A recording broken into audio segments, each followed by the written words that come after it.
morning, I'm John Hotchkiss from the bustling town of Middleton, New Hampshire. I serve as chairman for this committee. Thank you all for coming, and we'll begin with introductions, please, to my immediate left. I'm Marc Ambrosi from Strafford Regional Planning. Line, Federal Highway Administration. Carla Kim, New Hampshire DOT. Well, here's the New Hampshire DOT. Ed Comeau, Brook. Cynthia, Copeland, Strafford Regional Planning. And in the corner. Greg Jones, Strafford. Thank you all for coming. Dan Camara, Dan. Strafford Regional Planning. Okay. We're going to get started. We need one more to make a quorum, but I can do some things before we actually need to vote on something. So I'm going to move on the agenda to number 2, staff communications with Cynthia. Yes, you see in your, on the handouts today, there was a draft rules of procedures for Strafford Regional Planning Commission and Metropolitan Planning Organization. So we've outlined some meeting etiquette. Like number 1 is be present at the scheduled start of the meeting. I have to admit I'm guilty of not meeting that one 100% of the time as random. Be respectful of the views of others. Ensure that only one person talks at a time. Raising your hand to be recognized by the chair or facilitator is good practice.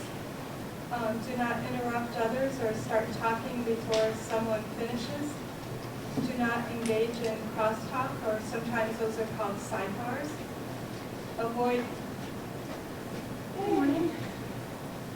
individual discussions in small groups during the meeting. When one person speaks, others should listen. Active participation is encouraged from all members. When speaking, participants should strictly adhere to topics of discussion directly related to agenda items. There should be no deviations or loose talk. Individuals should be brief and concise when speaking.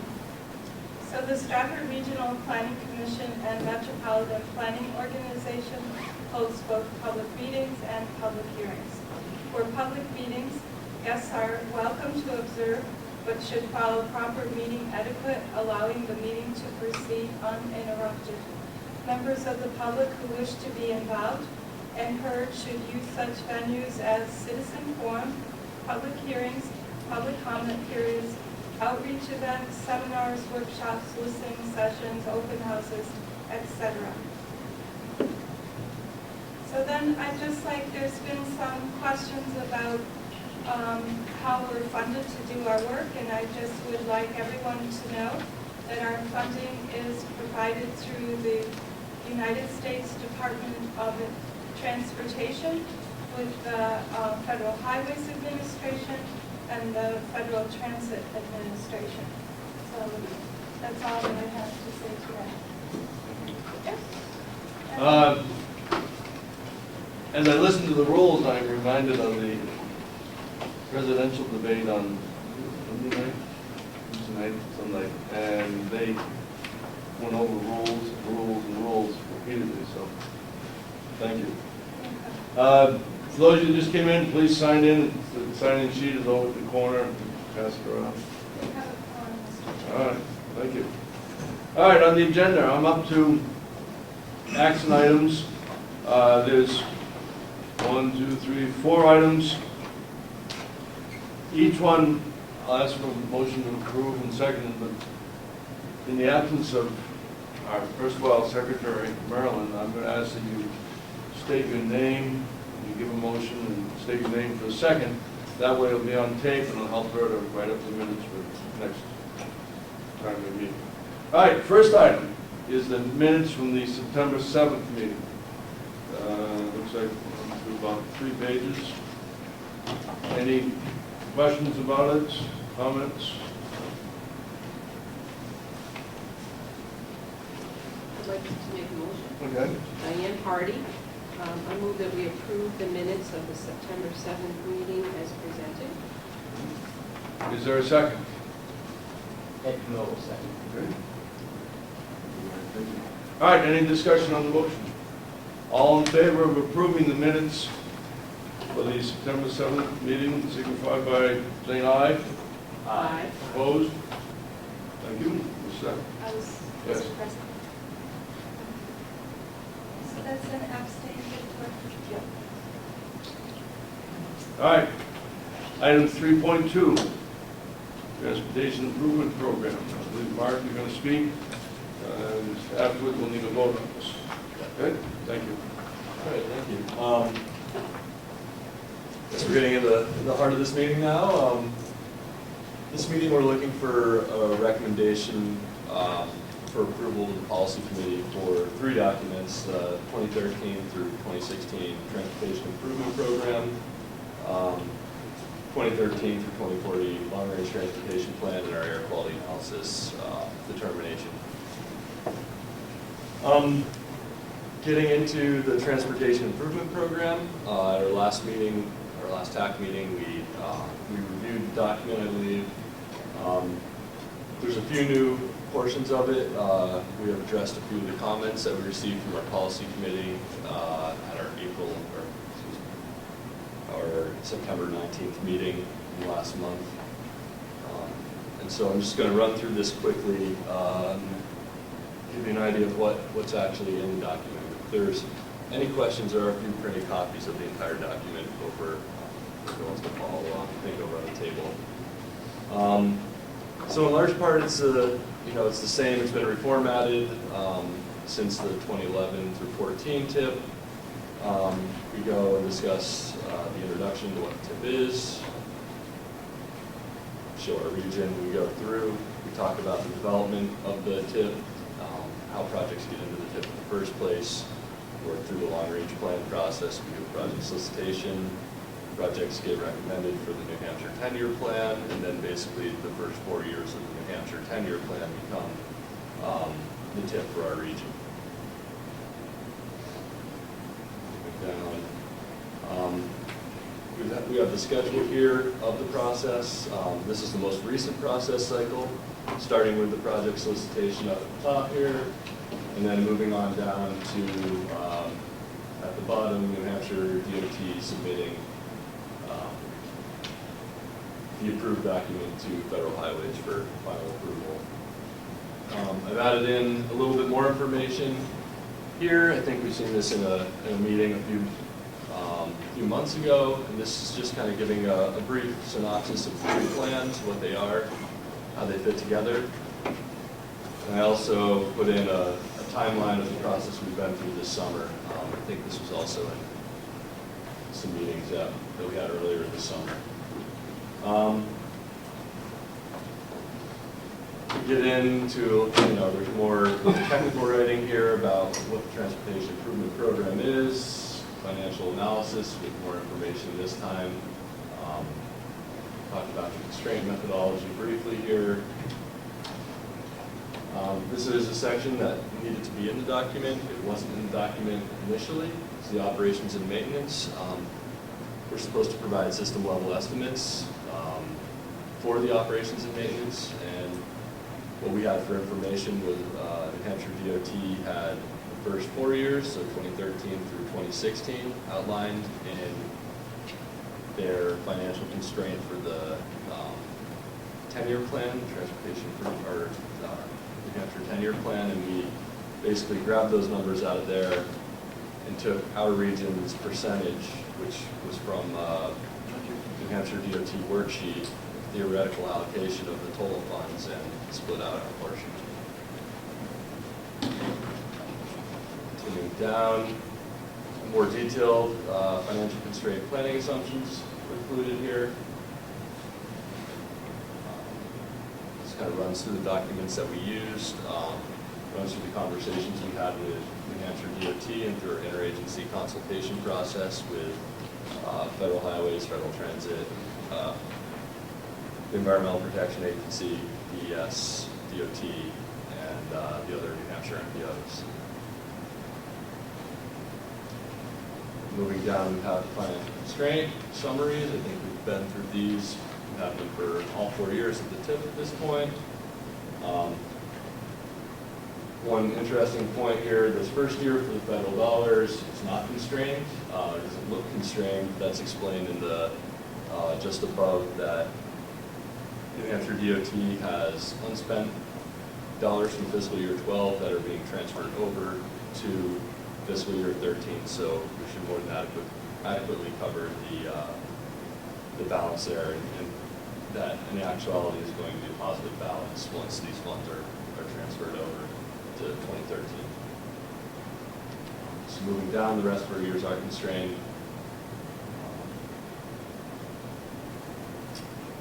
We have more detailed lists. This is a breakout. We have the Strafford region, the funds programmed just for this area of the state.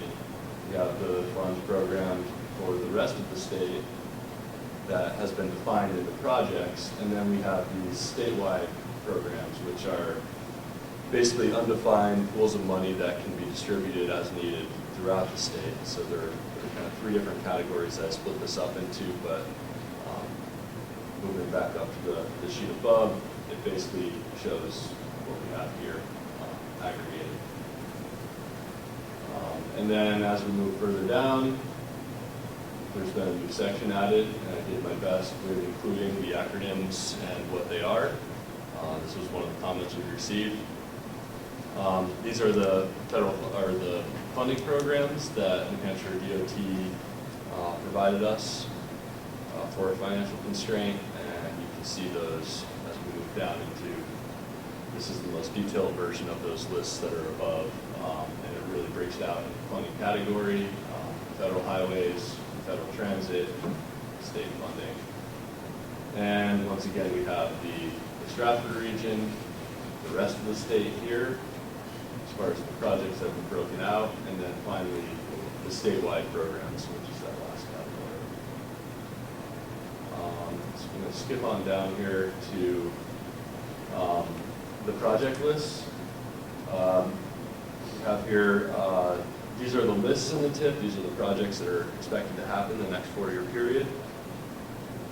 We have a number of different pieces of information we show in these lists, and these are listed with bullet points here. And I've also noted that we have a KMZ file, which is basically a file that works on GIS or Google Earth that you can download from our website to give project-specific information and visual information about each project. And I'm just going to jump over quickly to Google Earth. You have it up right now. These are the projects in our region right now.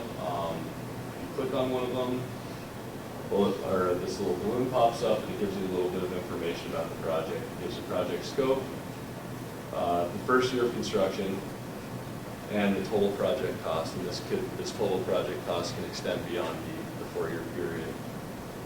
Additionally, we have the Clean Air Act code for some of these so that it can be useful for the air quality analysis document also. And so this is all the projects in our region. You click through, zoom in, and get a better idea of where the project is, what it looks like. And so it's a pretty neat little tool to do a little more exploration of the projects. And then finally, we have the project lists down here. The information for these lists is provided by New Hampshire DOT. We have addressed all of the minor revisions and amendments that have come through since we received this list. And so this should pretty much be the final list here. And I don't think we have any projects actually in our list that shift over to beyond the tip horizon, which is 2016, so into 2017. So it's going to be hard to kind of track one of these projects through. We may be able to do that with one of the Newington Dover projects. I'm not sure what the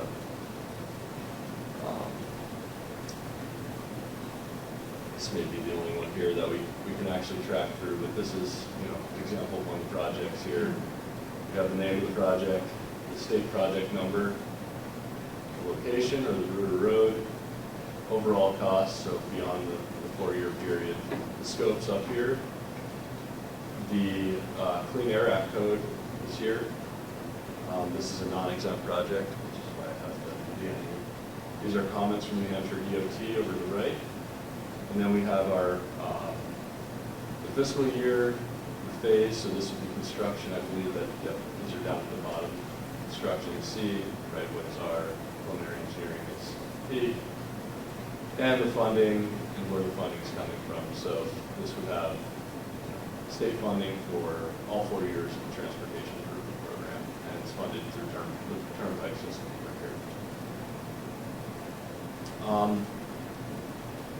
That's about, I guess, it for the transportation improvement program as far as what we have in the document. There's a few comments that we have remaining to address. We're going to be taking care of those over the next few weeks.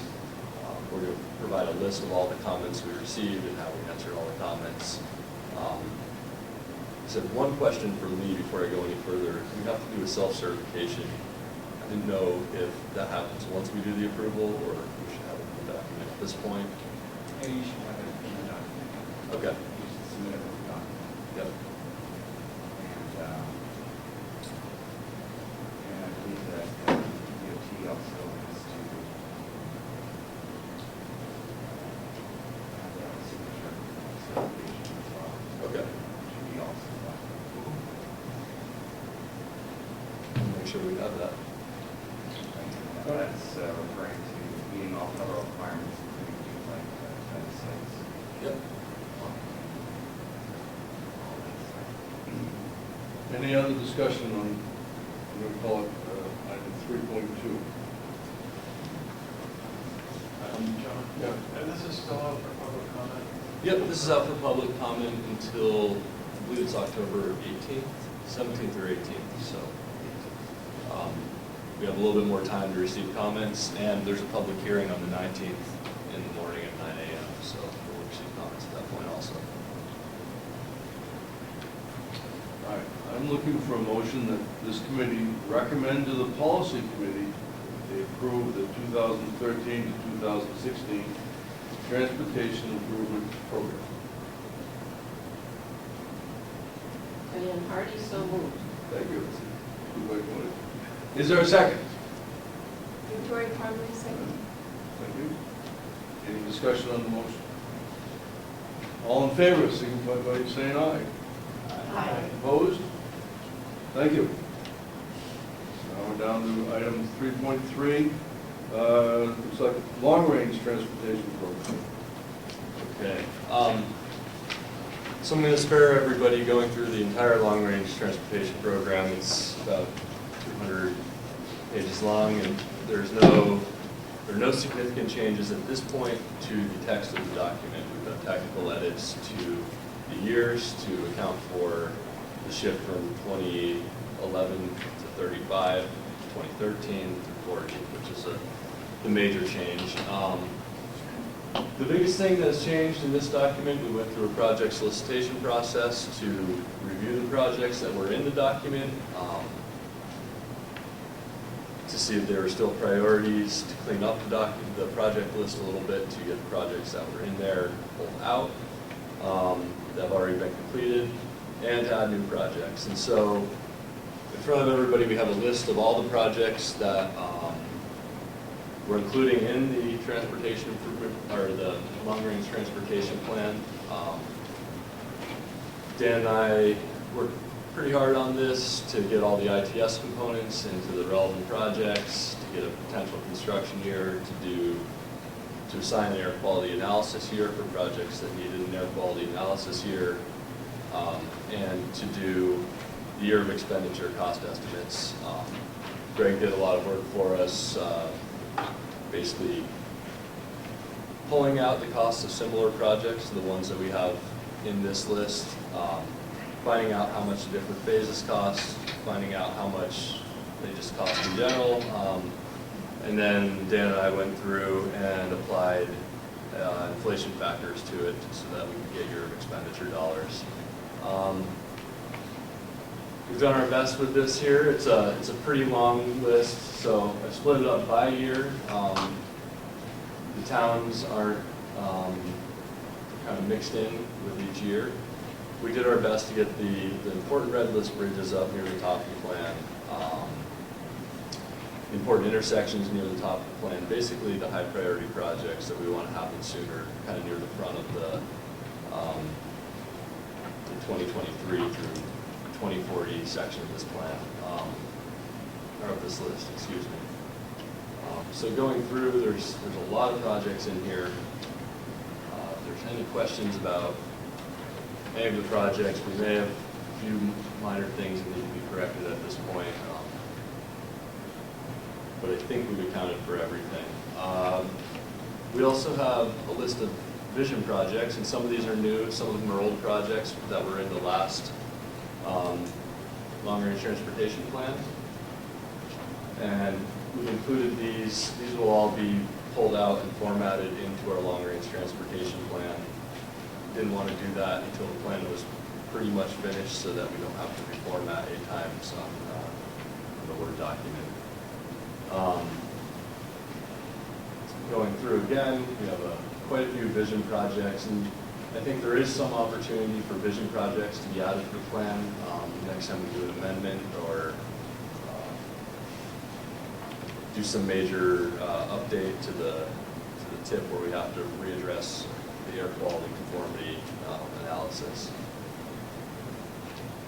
Mark, could you clarify where the vision projects are? The vision projects, where they are in the packet? They're not in the packet, I'm sorry. I haven't printed these out. I can print these out after the meeting if people are interested, and they'll also be available on the website.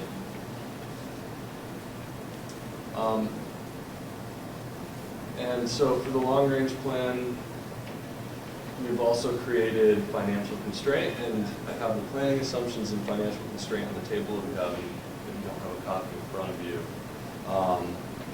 And this basically just tallies up the funding for each of the years in the long-range transportation plan. I noticed that I still need to put in the 20 years from the tip and the 10-year plan range. Those are done. They're just sitting in one of these files right now. So going through this, notice that we have 1 year, 2027, where when compared against our theoretical allocation, the program funds for that year, roughly $29 million, is about $1.5 million over the total funding for that year. But as you can see, our running balance more than covers that one negative year. So we should have funding to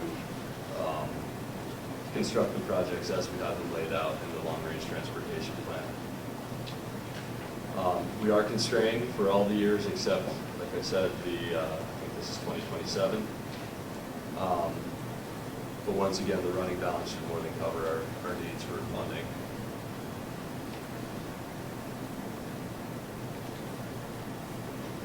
2027, I see, is the year Coast gets their headquarters. Yeah, that may be the year we put Coast in for their new facilities. So Good job. they're blowing the bank. Well, let's hope map 21 gets approved, because otherwise we won't be. Yeah.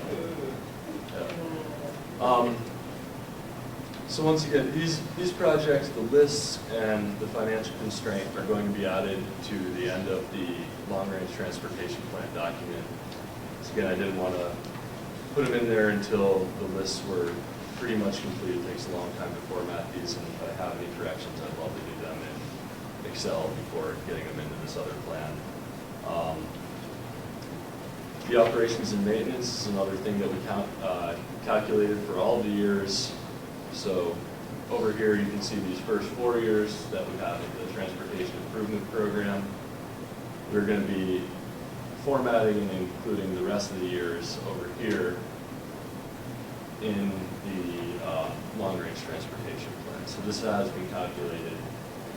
This is basically using the funding we have for the first 4 years and then expanding that funding at a 3.1% inflation rate.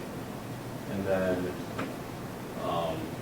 taking our theoretical allocation that was from that New Hampshire DOT worksheet that was based on lane miles and population, Strafford region percentage, about 10.1%, and basically dividing out our region's allocation for operations and maintenance. And according to the lane miles and population, that should be adequate to cover our needs for our region.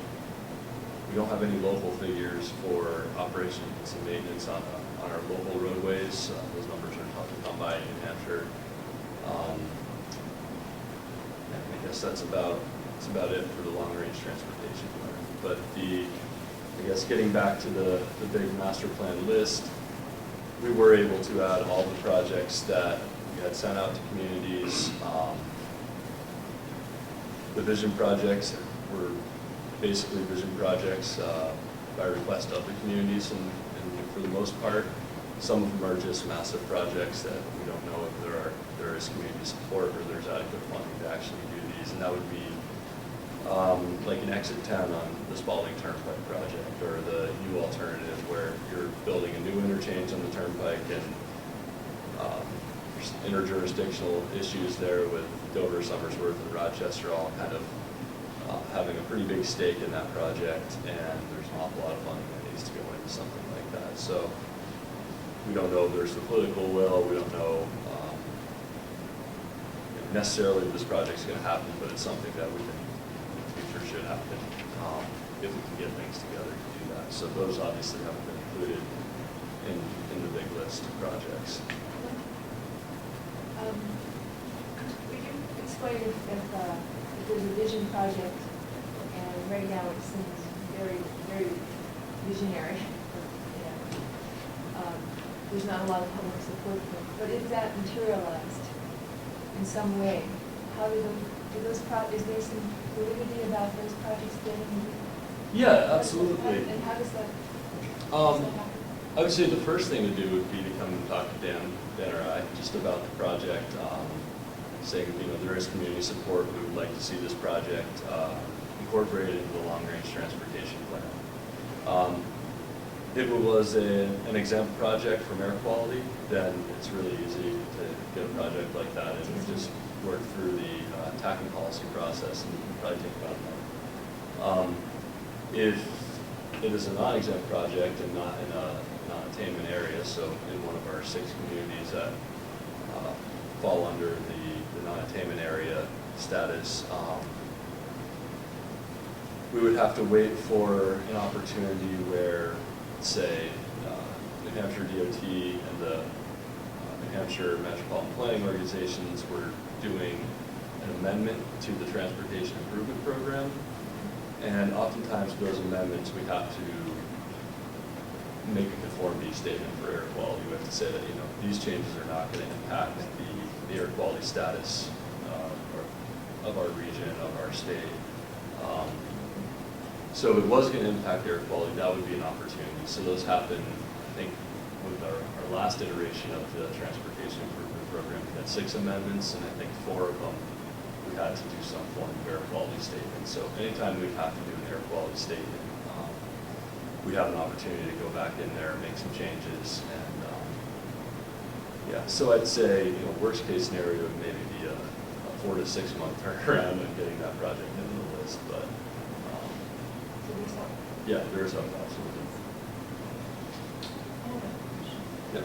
If municipalities have changes to this, is that something we should bring to you separately, or updates? Any changes or updates that come in before the end of the comment period, we may be able to take care of now. If it's a change that's going to impact air quality, then we probably have to wait for that next opportunity to make that change. We can certainly, keep track of it so that as soon as that opportunity arises, we're able to move on and get the project changed. Yeah. There's a few in here for the town of Durham that are happening sooner rather than later, that you might not be aware of. Yeah. So. And some of that's determined by the 10-year plan in New Hampshire. So if it's not included on the 10-year plan, it's hard for us to say that it's happening sooner, just because it's assumed that the 10-year plan's constrained and we can't be adding projects to it. But if it happens on its own, that's a completely different situation. Yeah, great thing. Yeah. All right, any other discussion? All right, I'm looking for a recommendation, a motion that this committee recommend to the policy committee they approve the 2013 to 40 Metropolitan Transportation Fund.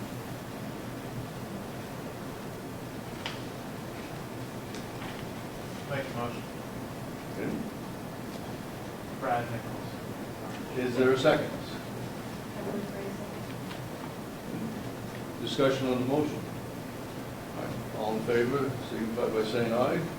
Aye. Opposed? Thank you. We've moved all the way to number 3.4, air quality analysis. Please. All right, thanks, John.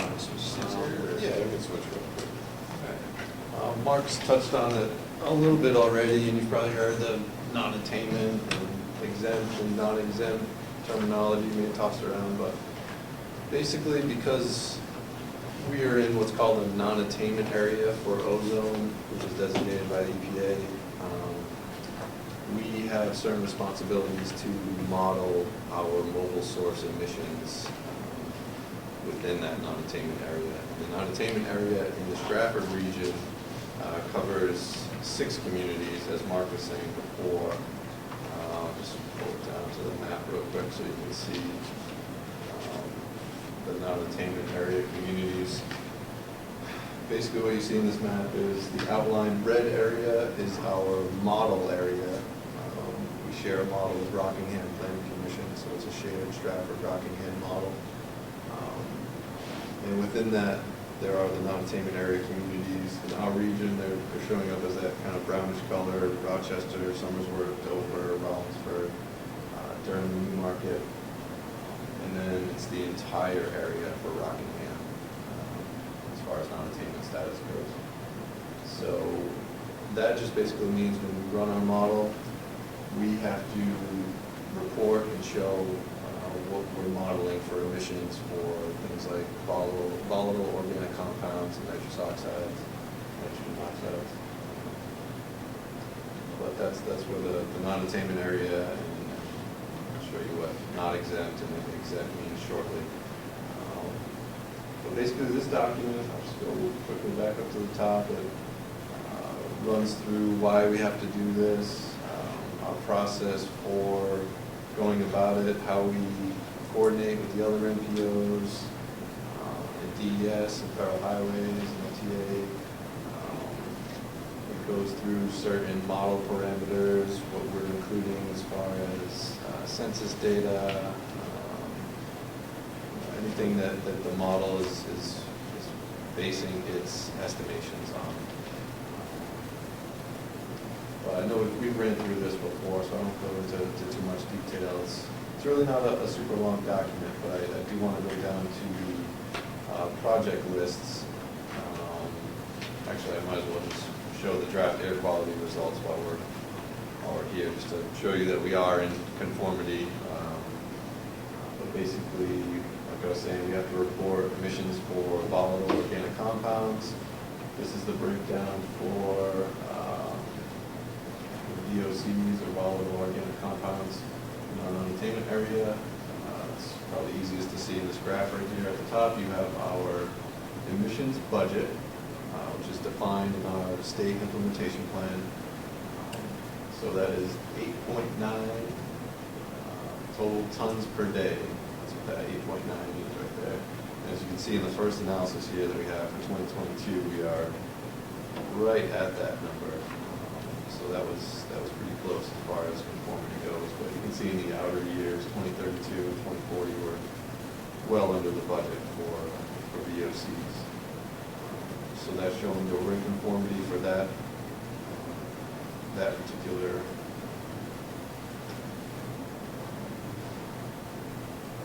vehicle emission. Another one, nitrogen oxides.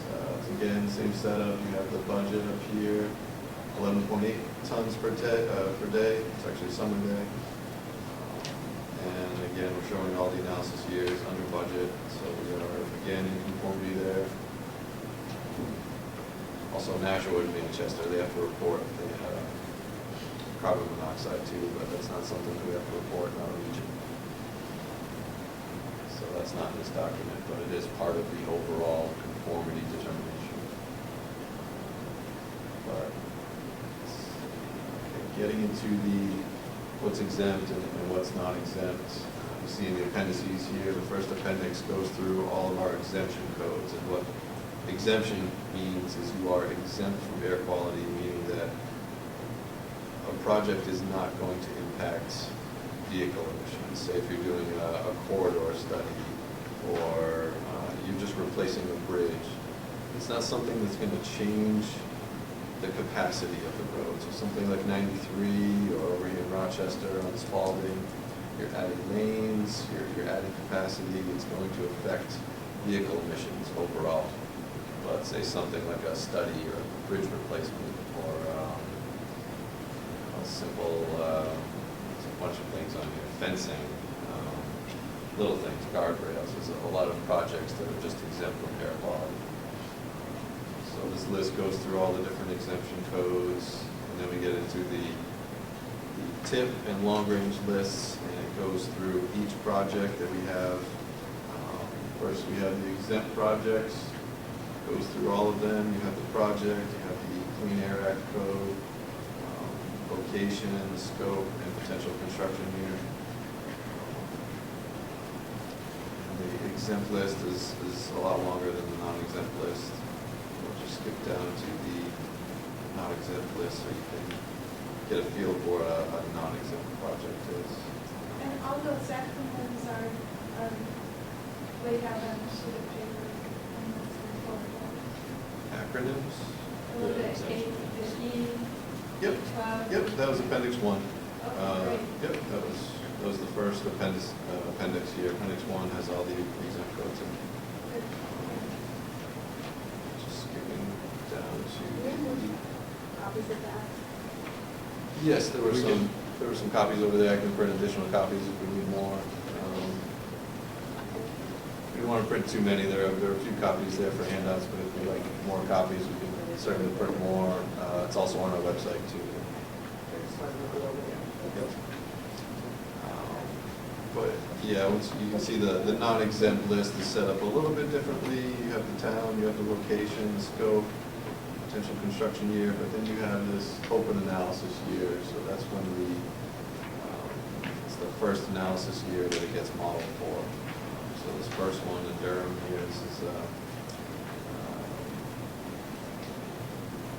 it's potentially going to be constructed in 2030. Since our first analysis year was 2022, we obviously wouldn't model it in 2022. We would go out to the next analysis year, 2032, and model it for that analysis year. So that's basically what that means. That's when it's first being modeled for air quality and the status, given that it's in the model. You'll see this Durham Rochester transit service for UNH. That's not something right now that we can put into our model, so for now it's an off-model project, but this time around, all the MPOs did not take any credit for the off-model projects, because basically we didn't need to. We were under budget with our modeled project, so we felt it was a good idea just to keep the off-model projects out of conformity. Yes. One, that second project down from the top, we have a potential construction year of 2040, but the analysis here is 2032. Yeah, I think that's actually an error in the potential construction year. That's a good catch right there, though.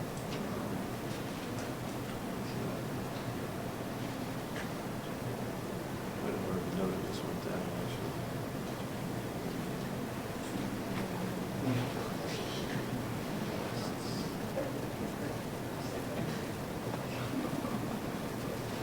I think that's really important what just happened, Lee, because you were able to catch it right away.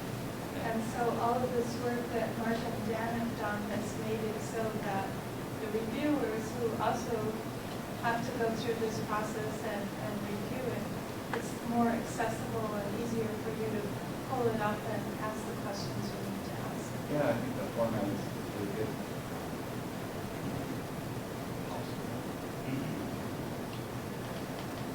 That's basically the air quality document. Again, it's something that we have to do. It's a coordinated process with the other MPOs, federal highways, DES, EPA, DOT, FTA. And we are in conformity, so that's always good. Just two quick questions. Do you have any off models in here just to show up and give an idea of what an off model looks like for how we do like bus purchase or something like that?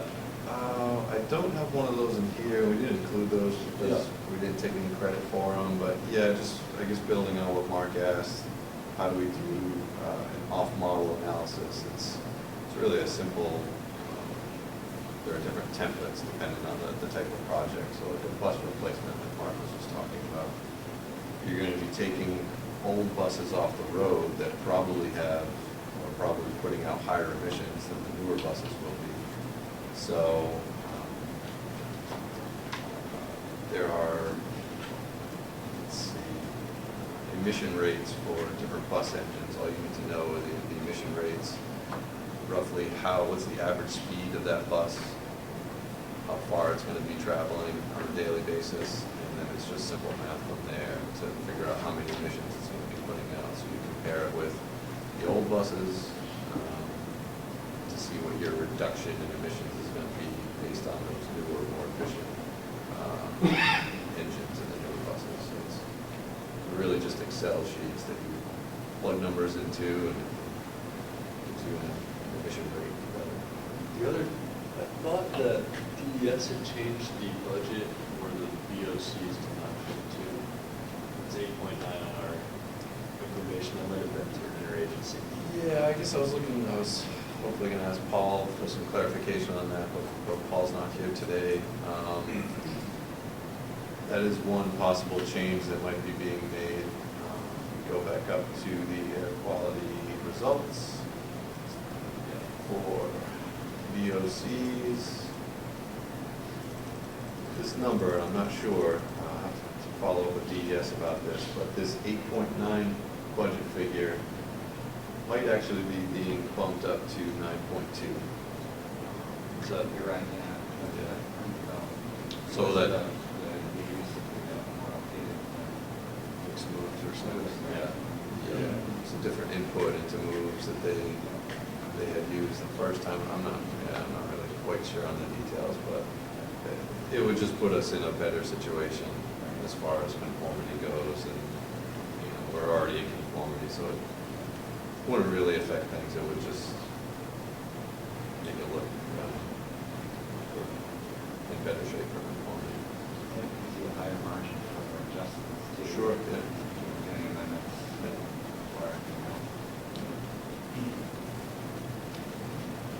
That's Which is important for a community like Durham, who maybe in the past was going to use state funds and they've decided to go out and fund and do it with town funds, and then they would be able to move their project forward if it was an expansion. Right, I mean, you have more room in the budget. Or- You don't have to worry Yeah, so much about it. yeah, so that it's a good thing to have that. But again, if I know there were a few copies over there on the table, I can certainly print out more copies, and again, it's on our website too. But we have been getting comments. Paul from DES has been sending us comments, and we're probably at the policy meeting, we'll have a running list of all the comments that we received and how we address them. So that'll be available. I'm sure this will be part of that final listing of comments and questions and changes, edits. All right, other discussion on this air quality then? Yes. Mr. Chairman, do we know who peer reviews the air conformity information that comes in? First of all, Peer reviews the air that comes in from where? Well, the modeling, who oversights the modeling, who peer reviews the data that gives you these, the analysis information? So our actual results, they are, we have a modeling consultant that us in Rockingham use to update our model, calibrate our model, validate it against real real-world traffic flows, so it has to meet certain federal highways standards. That's, actually go up to that real quick. GA standards also. Yep. Where is it? And this document does get into that, so I would definitely encourage you to read through this and see some of these statistics. But basically, there are some federal highways guidelines that sort of show us what range we should be in for certain things. Our model has been calibrated and validated to prove that we are within the acceptable ranges for these different types of statistics. Federal agencies also do planning reviews for all UPOs in Hampshire. One of the things we've done with those reviews is taken a good look at the travel demand models for the MPOs. Brought in some expertise from our agency to look it over, and as we go through those reviews of the overall metropolitan planning process, we take a focused look at the model, and if there are any deficiencies, we'll note that and make recommendations. We've done that in Strafford, a shared model with Strafford County. Yes. Just along these lines, does a federal agency go out and check to see if the actual emissions are consistent with the models? So if there's some compliance, is it through the state or is it at the highways? We don't do any of the calibration, the validation that Dan was talking about. We don't do that ourselves. But we might recommend that it be done. It hasn't been done in a while. We have a recommendation, for example, that 2010 base year, that all the travel demand models that are being used in New Hampshire for conformity are updated to the 2010 base year based on the new census data that's available. That's one of our kind of standing recommendations. So we don't get hands-on with doing validation and calibration of models, but through our reviews, through shared oversight with New Hampshire DOT, we're looking to make sure that the models are as adequate for the purposes that it's being used for. It is validated against actual traffic data, so we do traffic counts. What about inequality sampling? Air quality sampling, that's a little bit of a challenge to separate out your mobile sources from your non-mobile sources, so your fixed ones. There's budgets for both. But yeah, separating those when you're taking an air quality sample, I don't know if we would do that. There may be a way to, Yeah, I'm sure. isolate I mean, it. does DES they have jurisdiction of your quality I'm generally sure. in the state? Yeah, I'm sure DES could explain this a lot better than me, but we have to report mobile source emissions. That's what we're modeling here, but they have to report stationary sources. So I believe they have what they are, some kind of weather, sampling stations statewide that measure and capture some of these results, and somehow they analyze that. And that all goes into that state implementation plan that I was talking about, which sets our mobile source emissions budget.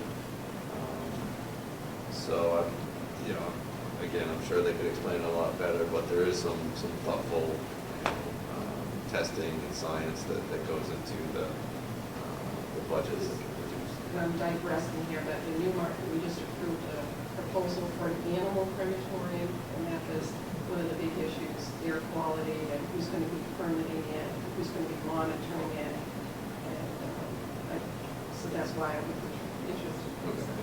Thank you. You bring up an interesting point. If you're looking at air quality, you're looking at what cars and trucks and buses do, but there's a factory in town. I don't know where the pollution comes from. That's a tough one to figure out. Yeah, it is. And it would certainly make a difference where you take your sample. All right, any further discussion on air quality? I am looking for a motion, please, from this committee to recommend to the policy committee for approval of the air quality conformity analysis and determination. So moved, Mr. Chairman, Diane Hardy. Okay, thank you. We have a second. Second, Victoria Palmer. Discussion on the motion. All right, all in favor of approving the motion, signify by saying aye. Aye. Opposed? Thank you. All right, we're down to item number 4, which looks like a discussion item, Unified Planning Working Program Update. Marc, please. All right, I meant to, actually, yeah, could you pull up just the task list for UPWP? I meant to print off the task list. It's been a busy afternoon yesterday. I didn't get to it. So what's listed here is the 2013 through 2014 Unified Planning Work Program. It's actually a misnomer. We either have the 2012, 2013, or 2014, 2015 UPWP. So getting into both of them just a little bit. The most recent UPWP.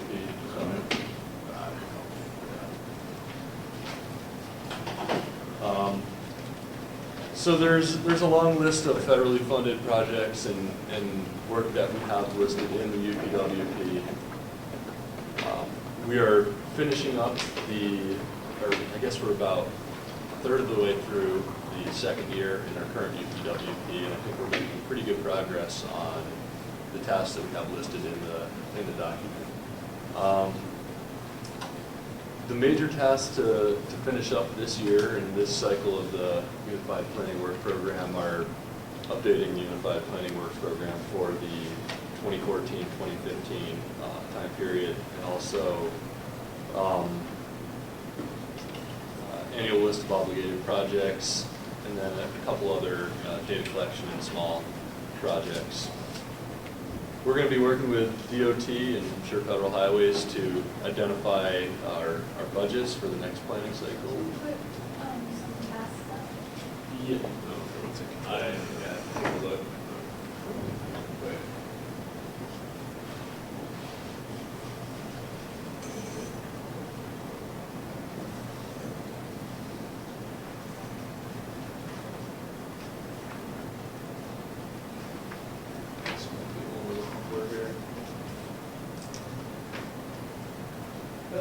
All right, so here's all the tasks in our Unified Planning Work Program. All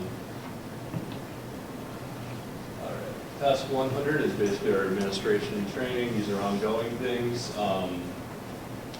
This UPWP development and amendments, this is something that's going to be taking place probably upcoming in the next few months. We're going to start cracking into that with Hampshire DOT. Our administrating and reporting is an ongoing process, and updating our prospectus and bylaws is something that's also somewhat an ongoing process. Trainings, just hold spot for trainings like the Smpo conference that Cynthia and I attended in September.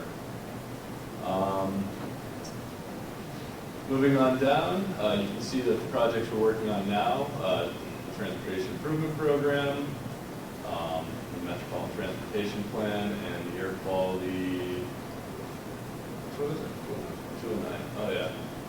Air Quality Conformity are three of the big ones. We have just finished the ITS update. 10-year plan was last year, so we're doing pretty well. We're moving through our plan, pretty much touched upon all of these things right now. We've done some moves, which is our new program for determining air quality.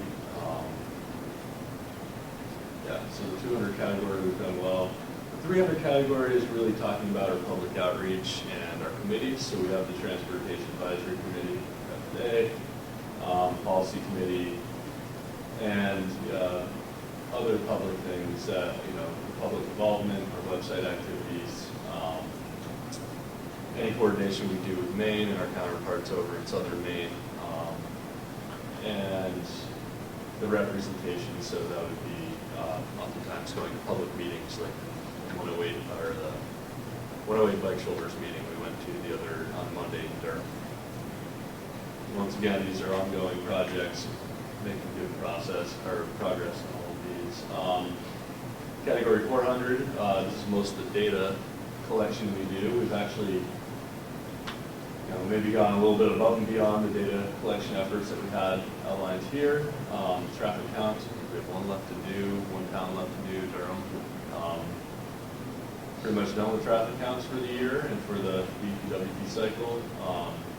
GIS, ongoing thing, it's on a daily basis. Demographics and socioeconomic data, as the 2010 census information continues to roll out, that's being integrated into our GIS system and our other systems are modeled. Done quite a bit of equipment acquisition this year. Got ourselves a new GPS, global positioning system to do sidewalk inventories and help us do some of our other data collection work. And then the transportation model, which we have a pretty big update going on right now with our consultant RSG. And of course, Form 536 is our favorite thing to do, right? Greg worked on that, and I think he's buttoned that up pretty well at this point. So our final category, 500, this is where we do most of our local technical assistance.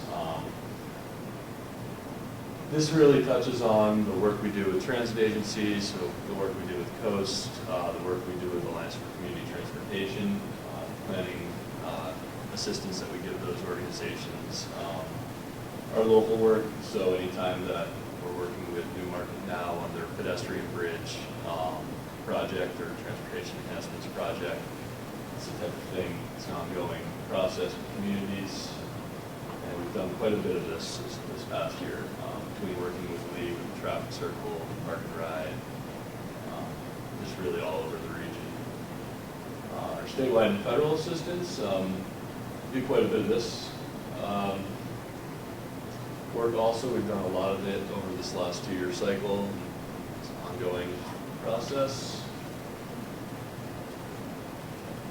Could you explain what that means, statewide and federal assistance? So this would be any time, good example of this. Principal highways, just. Oh yeah, that's a great one. For the new moving ahead for progress in the 21st century transportation reauthorization, we had to, I think by October 1st, or the beginning of the fiscal year 13, federal fiscal year 13, we had to basically review our principal arterials in the region.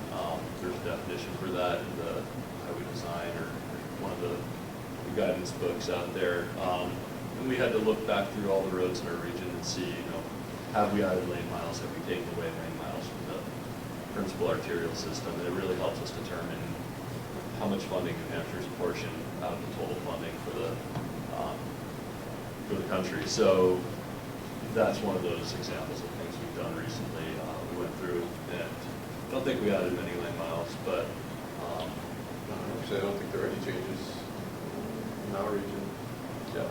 We might be, if I understand correct, we can update and change this at any time, but I think we might be revisiting it again in January. So we might have some talks with TOT. Yes, some big ones have been 93, adding the lanes to 93 and projects like that. Yeah.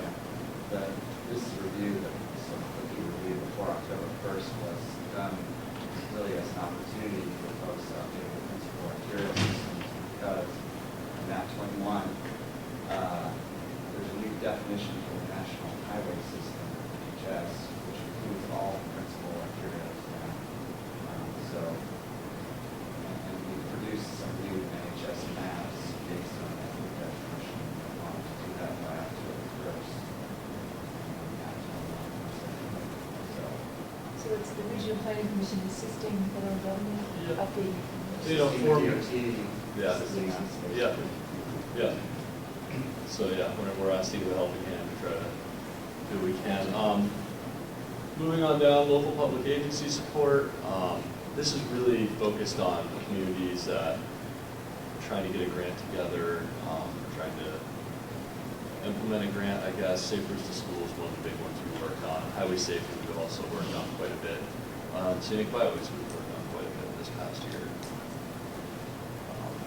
Special projects, this was a category that we didn't really get into this year. This is a provisional category in case we had, let's say we were rewriting somebody's transportation chapter of the master plan. We'd probably break that out and it'd almost be like a separate contract from our UPWP.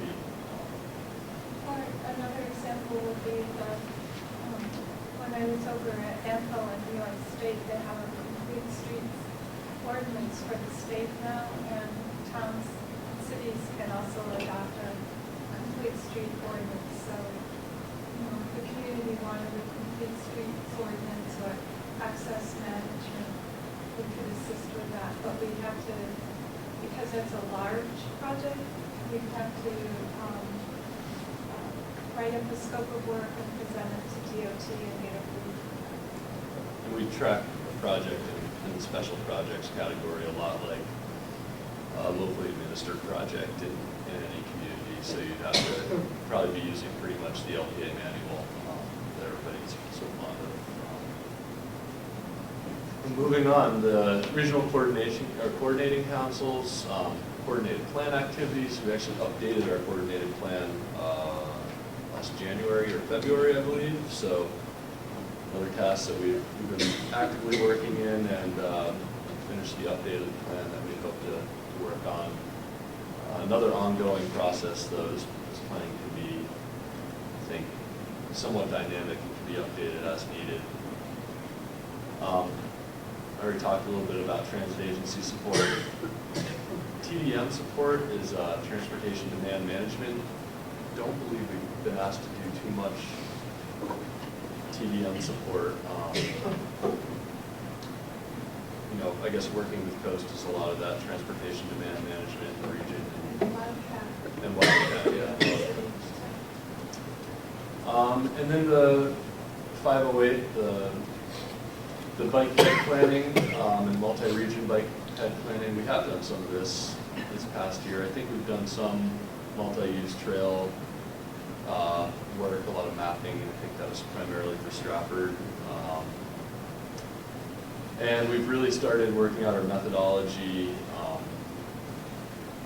and done some actual data collection for a sidewalk inventory project that we were working on, and we're hoping to work with DOT on in the future. And actually also the T-squared school at your name. So yeah, we've had a pretty successful UPWP, and we're going to be working shortly with DOT to update the UPWP to get ready for the next cycle. When do you anticipate starting?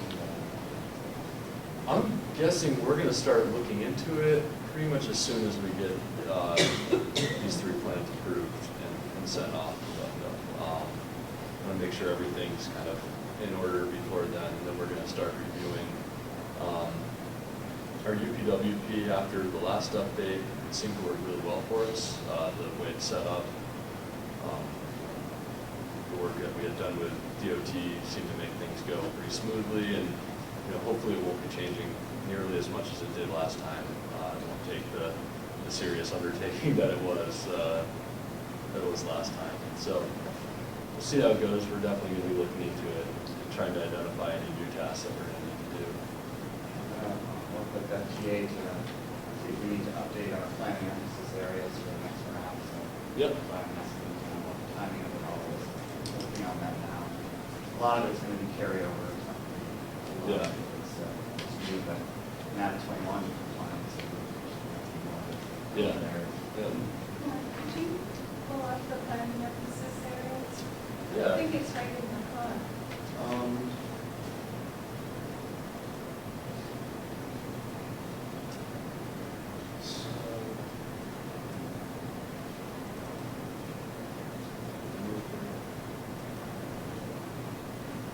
So, yeah, these are the planning emphasis areas from certainly 2011 that were released. It would have been updated with the beginning of the last UPWP cycle. Yep. So maybe early 2012. So these are the federal highways planning emphasis areas, and these kind of companions to the requirements and time safety loop, which is the transportation authorization that we were working under at the time. And these were some of the new areas that we hadn't had a reauthorization, but there were new areas of emphasis that federal highways had that they wanted us to also be paying attention to. I think a lot of these are wrapped into the new surface transportation authorization. So these are terribly onerous, I guess. But we tried to lay out,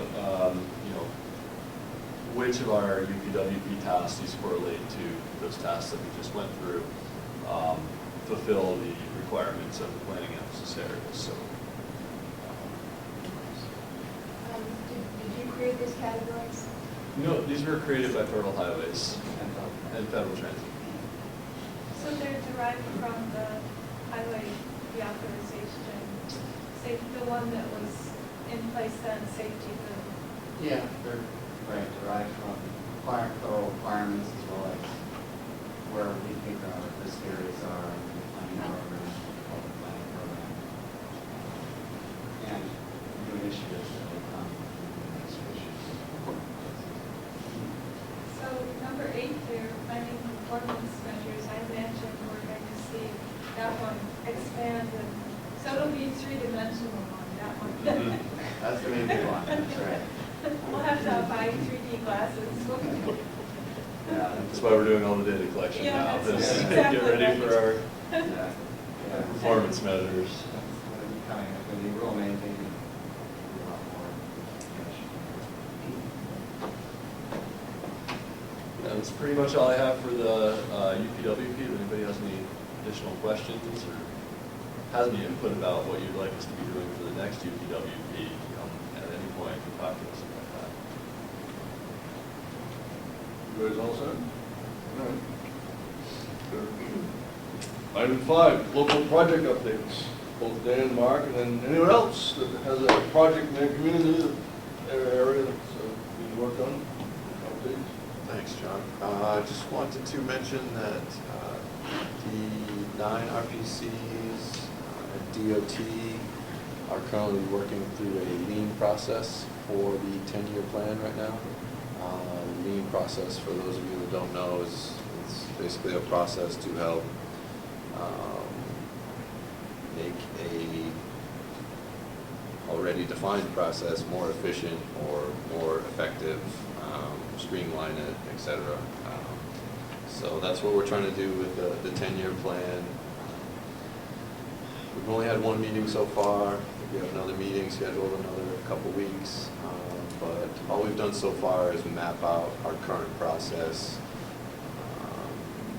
sort of coordinated with the other RPCs to figure out how they solicit projects, how they go about things in their region. So we're all kind of learning from each other right now, learning the regional process, learning the state process a little bit better. So hopefully at the next meeting we can dive into how we can possibly tweak that process or certain parts of that process to just sort of be more effective and more useful.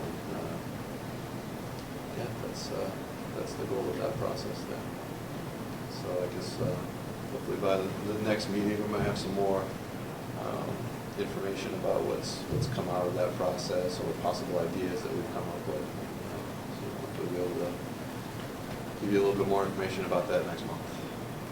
Thank you. All right, Mark. On Monday, after 7 years of kind of being on the shelf, we had our first 108 bike shoulders presentation from DOT. Since 2007 or 2006, it's been a long time.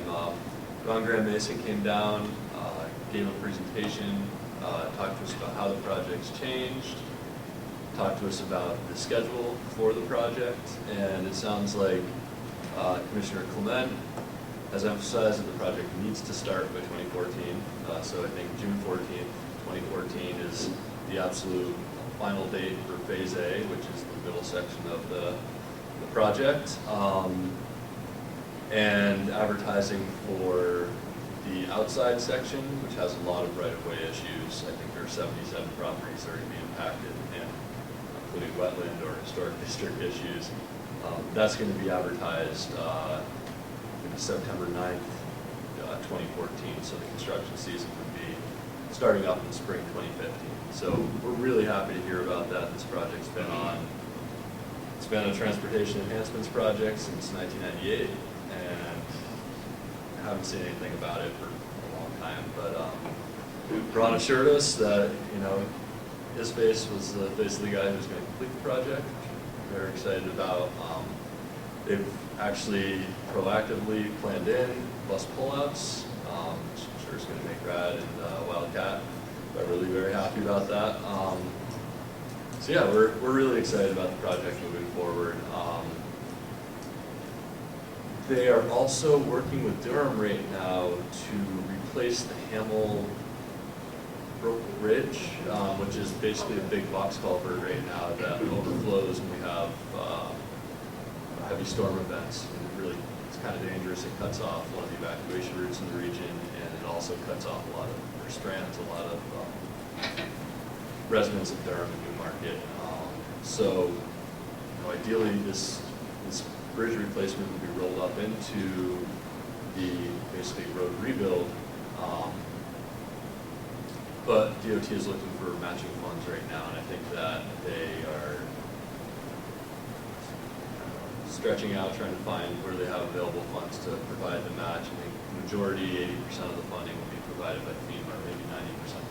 I'm not certain, but you're working on a grant with FEMA right now to. Not currently, because there hasn't been an appropriation for the FEMA Housing Mitigation Funding Program.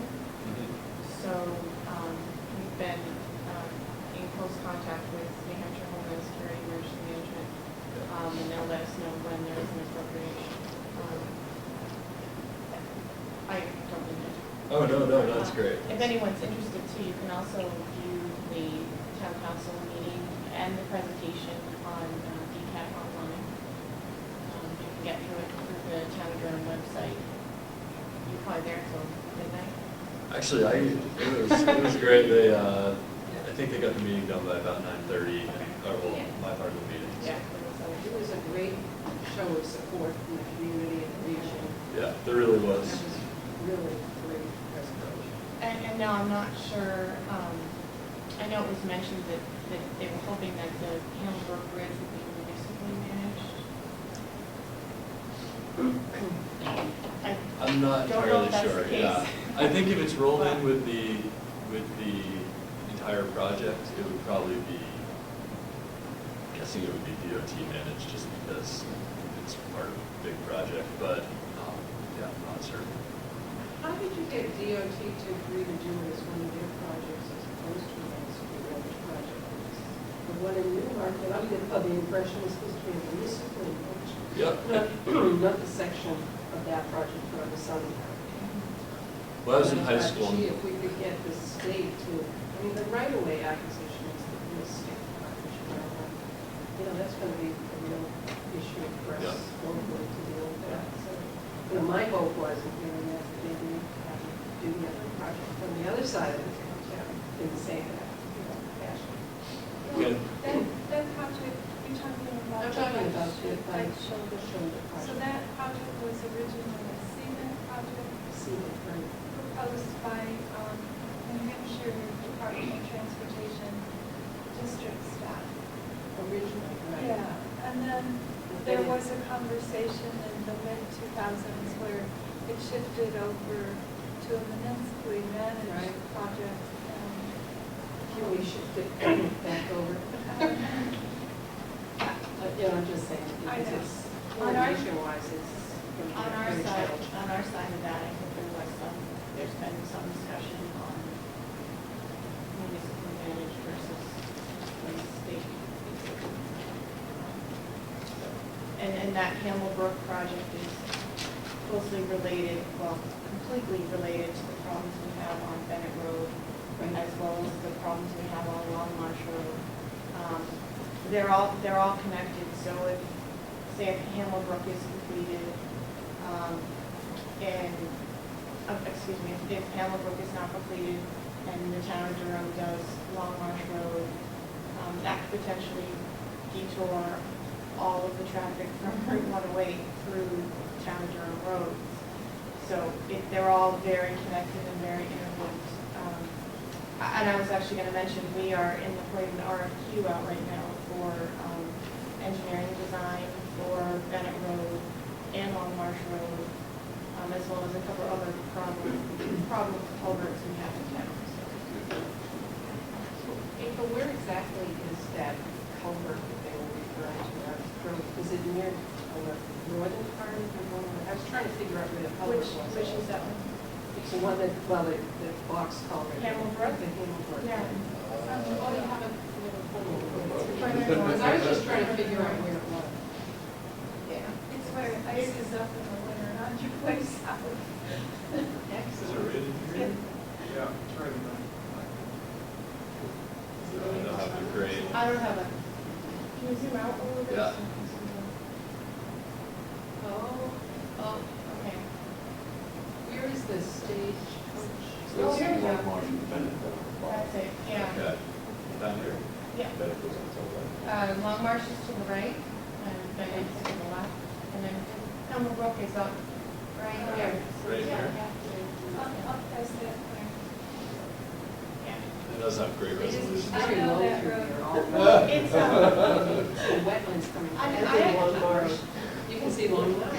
I actually learned this recently, and everyone would find this pretty interesting from the transportation aspect. Is back in the 1700s, Yeah. there was a dredging effort to connect the waterway routes from going from Lamprey to connect up to go to Oyster River. So that problem was basically created. And then they didn't have money, and then they didn't continue with the project. 200 years. Yeah. It is pretty fascinating because when you drive by, you can see the area from the road where they did the Yes. work. Yep, and from an engineering standpoint, and from a hydrology standpoint, the rivers, they just exchange watershed. I mean, they just, it goes north, and goes from Lamprey, and goes north, and goes up to Oyster. It's, I think it's pretty awesome. So. We're Yeah, it's banking like- on that for our It's actually flood control. Yeah. told that they've already found some cobblestones or something on the road underneath the pavement. We Because have, there's no- I looked at them yesterday, we met with a consultant who's gonna be Yeah. putting together a proposal for our RFQ. We were looking through the photos of Hammel Brook, and it washed out so much that you can see the cobbles. I think Michael Yeah. actually brought the picture, where you can see the cobbles from the old road. And the flooding pictures are just amazing. But one of the important things we need when we do go to apply again to FEMA is they look for specific engineering design.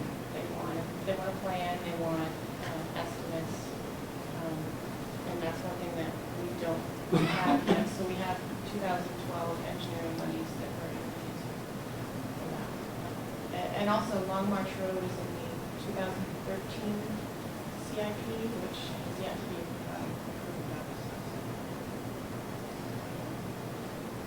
What's going on? Yeah. Excellent. Yeah. Thank you. That's it for me. Other project updates? Well, I have an update I'm not real happy about, but we finally got some cost estimates from our engineer on the pedestrian bridge. And it was rather disappointing because the no-frill proposal was about $1 million. And the one that was our ideal proposal, which includes an enclosed pedestrian bridge with full ventilation systems and heat and glass and ADA access with an elevator, was about $1.2 million, and we have about $660,000 available. So we're short about $400,000 or $500,000. So, which is disappointing because we were hoping DOT could come to the table and say, well, we have more money to make available for this project, and that doesn't seem to be a likely prospect at this point. So we have to look for either alternative funding or source or scale back. Our engineer is looking at some different options. Instead of doing an elevator, maybe doing a ramp system. Instead of having an enclosed bridge, maybe an open bridge. But we're a little bit disappointed because I think people have really high expectations that we feel it's really a great thing. And we're going to have to scale back and upgrade to make it viable if we ever do it at all. And so anyway, I guess that's part of the feasibility study process to see, you know, is it feasible or not and what the costs are. So I guess we have a pretty good reading now, but hopefully we can come up with some clever engineering solutions to move forward. It was a very helpful meeting. We had DOT there. Nancy came down as well as our representative. And they were supportive. But, you know, they don't have the money, they don't have the money. Is the developer still in Virginia? Well, that's interesting, because he called me yesterday, and he obviously was a little discouraged by it, because he had expectations that he'd get this bridge built so that when his building was completed, it would be accessible. And of course, they issued certificates of occupancy for the 99% of the project at this point, so that the buildings are being occupied. But, you know, he just said, this is something we really want to pursue, and maybe we should just get that.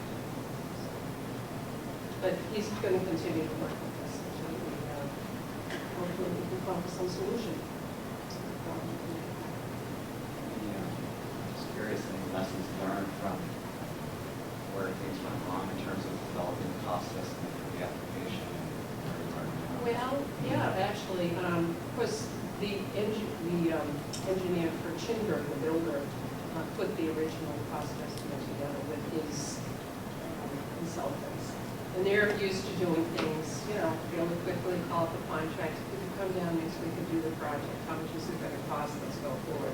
And I don't think they realize the intricacies of dealing with heavy plans and the requirements of having the Smpo apply to the cost and having a full-time resident engineer on staff. I mean, all those things, you know, necessary, of course, but they add to the cost. So, you know, I think when you do your cost estimates, make sure that you include the fact that this is going to be a big project through federal regulations. Work with the folks at DOT on those estimates. Yeah, I mean, we were surprised when we found out first just that we have to have a full-time resident engineer during construction. Normally, we don't do that. Normally, obviously, the builder doesn't do that. So, that's what we've learned as well. And I'm not going to give up hope. I'm going to see what the engineers can come up with. I mean, that's why we hired a well-qualified engineer to work with us. And hopefully, just find solutions moving forward. Maybe not in the form that we all envisioned originally, but this time. I'm optimistic. I'm not going to give up. I have a few more things before I forget. We also have the, on Old Concord Road, we have a pump station, sewer pump station. Well, it's out to bid currently. It's right across from, Forestry. Oh, yeah. Forestry building. Oh, Yeah, it's right there, yeah. in Astro. Old Concord Road pump station. It's actually even further there than it is right now. We are in the process of selecting a contractor for that project. Construction will happen next year. And also, aside from Long Marsh and Bennett Road, we also have an RFQ out for the Main Street Railroad Bridge over B&M Railroad, as well as engineering for the Crommett Street Bridge, which is a Memphis bridge.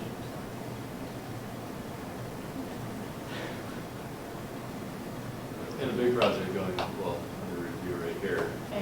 And Peak, yes. Yeah. That as well. Big housing Is that project. the regional impact? Yes, it is. So we had our meeting this week on Wednesday. What is it? I do want to come over and it's been sent out to everyone and we can put it online today. Basically, new UNH, well, it's private. It's going to be student housing for the university. Excuse me. It's the two lots right there is the one that's vegetated, right? right there, and then the apple orchard, which is right there. So basically, it's a 142 unit, 460 bed housing complex. We're not doing any wetland impacts. We just had major review this past week. We had our meeting yesterday, excuse me, and the review packets went out to the town attorney's planner yesterday, and everything's available online, and anybody wants to look at what we did, let me know. So the connection is going to be going through Westlawn, Right. which is Yeah. something that the university and the town had been looking at, I think. I don't know if the town was, but. No, the developer, Peak, and then UNH. Yeah. And there'll be a bus stop at the intersection of Mass Road and Westlawn. And, yeah, there'll be a bus stop on that. And a potential walking trail to connect to existing walking trails up the street a little bit, so. So the report said overall, what the committee said was no significant adverse regional impacts. Wait, so the access to the development would be through Westlawn? They would have an access point on 155A? No, they do. They would. It's off of 155A. It just connects with, Would it come through over there? yeah. Yeah. There's also discussions on extending the, I don't think it's a bike path, but a walking path. Municipal path. over here. Whether or not it goes up through on the side of 155A or it goes in through the wooded areas is what is up there right now. But when we did our water sewer expansion of 155A, we also included additional shoulder gravel widening of the shoulders in that area. So thinking that in the future it would be paved. So that's where we'd like to go because it's basically already there. But that's something we're working on, the exact location. Greg, do you want to mention the use of urban service and rain gardens and some of the other? Yep. They've got a gravel wetland going in at the top of the right-hand lot, which they're going to direct all of their stormwater to. They've got a number of pervious pads throughout the development to sort of promote infiltration of their stormwater back into the ground. They've got a couple of rain gardens that they're putting in. I think there's 2 of them going in right at the entrance to the site, sort of to showcase that low impact development technique. So, like right here, there'll be 2 right there. And I think there's going to be 1 over here. There'll be some amenities. There'll be a wiffle ball court and I believe it's a wiffle ball and tennis court or volleyball court, I think. And they're going to have a rain garden up in there. So basically, they're trying to use some low impact development techniques that we appreciate, and I think that it'll be a pretty good project as far as drainage goes. We checked out their drainage report. I mean, everything post development will be less than pre-development, so it looks like a pretty good project. They're working with the stormwater center? Yes, they're working with UNH, and actually the stormwater center is right next door. I believe it's up in there. Right. So, in addition to that, they are incorporating some oil water separators into their on-site catch basins to sort of give some pre-treatment to the stormwater before it actually gets out to the Oyster River, which is this project's all part of that watershed. So, Are they going to have any access to College Woods, like backdoor access? not that I saw, no. There's a big parking lot over there. Yeah. But I mean, it's across from the Thompson lot. The woodlot. The woodlot, yeah. Yeah. Sawmill. Yeah. And they're proposing, this is not a phased project, it's going to be done Yep. at one time in 24. 15 months. Yeah, that's their working. Yeah. So. I believe their schedule isn't as accelerated as Capstone was. Yeah. So they won't plan to open for the fall of 2013. 13th of the planning board. Yeah, that's what we were told. We'll start out in March. What is the status of Capstone? They're, yeah. They're going it's- forward aggressively. They're moved in. Oh, they are? They're fully, yeah. Wow. It's something else. I didn't realize. It's really great. I went to UNH for a long time. I'm a little too old. My daughter is You going to have go a to daughter. UNH. It's really great. And I've been inside. I've been inside a lot of the units. Nice.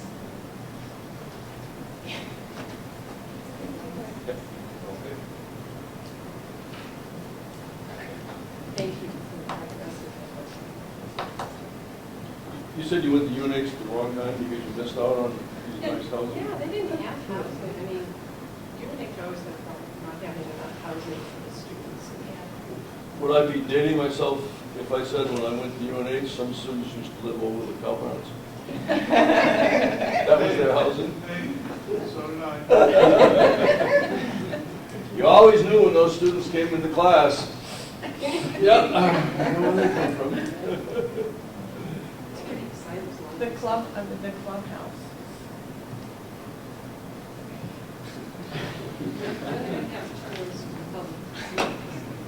I'd go on Thursday night about, Yeah. if you really want to see what happens. Yeah. Or Saturday now that they've lost their bus. All right. Do we have any other projects? If not, we have other business to discuss. Yes. I would just like to let people know, Barrington Planning Board did vote that we have a kind of project in preliminary, not very glamorous, but we have an excavation permit application, and they felt Rochester and Dover in particular may be impacted by this project. It's off Green Hill Road. It has a C2 bridge with forward entrances, and there were some concerns with some potential for some of that heavy truck traffic. But at this point, the plans are so preliminary, it's unclear the scope of what they're going to do, what's going to happen, and initially they're not very sure of. But we'll probably have folks take a look at that as more information comes in. Has the planning board officially voted it? They did officially, but now they really just were thinking Rochester and Dover. Rochester actually is the butter because it's on Green Hill Road, which runs between 202 and 125. Those are the two communities that felt that were going to be impacted. So by state law, if it's a, if, I have to notify the entire. no, but it's the communities and the regional planning. Yes, yep, so we'll send that Just out. to make sure we're good. Yeah, no, that's absolutely. And what's the No, project? that seems, It's a gravel excavation permit. It's a 100-acre site with 60 acres of it to be removed. It's, the site borders the Isinglass River. Their plan is to not go within 250 feet of the river. We're meeting with the road agent and I'm meeting with someone from DOT about the bridge because that was the concern. Because it only allows, in C2, it only allows one truck on the bridge at a time. And Green Hill, of course, is right across from Copeland Road. So, we have some concerns. The problem is that the material they furnish to us is they don't even have an operator yet. So what we're trying to get them to do is we can't permit something that we don't have a scope for. We need to know, you have to come up with a plan at least for something, and then you come back in and get your applicant. So it's a learning process for everyone. keep us in the loop. All right. Anything else? I think we're down to item 7. Oops, I'm sorry. Do we have any more updates on Mountain Rock or Rochester? Where that's going? We had a discussion with the Hampshire DOT. They were working out an access agreement with the abutter so that they could get onto the land and start doing the actual work on it. So it was delayed. I think the construction year was originally slated for 2012, pushed out to 2013. Last I heard, the agreement was pretty much finalized, not finalized, and they're moving ahead in 2013 with construction of the to park and ride in Rochester. As far as, I don't know if we have any more there, but, Next summer. yep, yep. Yes. How about the park and ride in The park and ride in Lee, I've heard nothing about since earlier this summer. We took a walk through and met with the Calior's family. Well, there was a meeting that Darren attended a week ago, by phone. They had the public hearing. Yeah, that was about the Lee traffic Oh, that circle. was the traffic circle, sorry. We had submitted comments saying that as part of that, it'd be nice to do some pedestrian accommodations from the traffic circle. Pedestrian accommodations from the new Wentworth Douglas office buildings to the market basket. But that is outside of the scope of the project for the Lee traffic circle, so that's not something we're going to address when they do the traffic circle. Once again, that Lee park and ride that we're looking into, it's a record decision project from the Little Bay Bridge project, and we're looking at kind of this area right here as a good spot for a park and ride. There's that access road that comes up, and it's eventually going to connect to this access road that goes out to the signalized intersection. I think that worked out well for UNH and Ghost, plus us ever started going on that route. So, yeah, I am planning on following up in the short term with where the gentleman's name now, Keith Coda, about that project. All right. More items. We're all the way up to number 7, citizens forum. I don't think there's anyone here to discuss on that. Okay, if there's no further business, I'll entertain a motion for adjournment. So moved, Mr. Chairman, Diane Hardy. Is there a second? I'll second that, Mr. Chair, Okay. Thank you. All in favor?